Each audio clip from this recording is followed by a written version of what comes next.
Salut, comment tu t'appelles? Taylor Roto. Quel âge as-tu? J'ai fêté mes 17 ans. 17 ans? Ah, le Ouais. bel âge. Qu'est-ce que tu vas nous chanter? Climb de Miley Cyrus. Très bien, t'écoutes. Cool.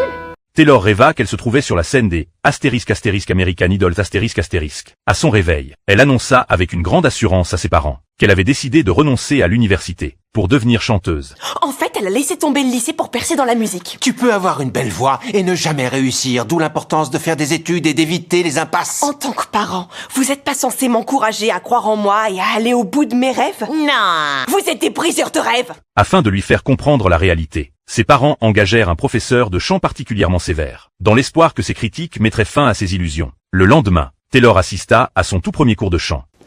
Salut. N'utilise ta voix que si tu chantes.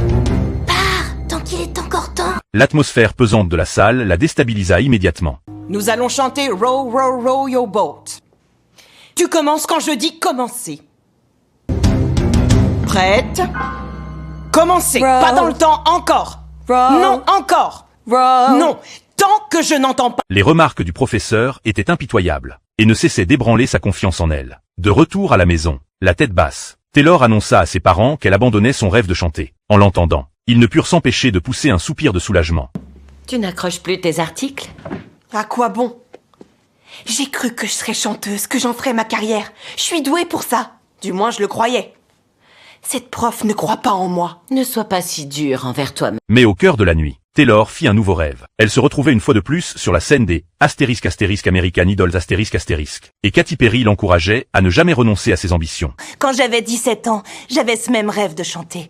J'allais tout faire pour qu'il se réalise. J'avais juste besoin qu'on croie en moi.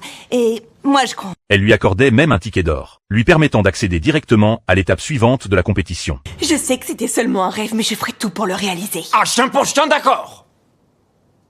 Le lendemain matin, Taylor se présenta à l'heure au cours de musique. Son retour surprit totalement son professeur. Convaincu qu'elle avait déjà abandonné, il décida de lui imposer un entraînement encore plus exigeant. Mais ce qu'il ignorait, c'est que Taylor était désormais prête à relever tous les défis qui l'attendaient.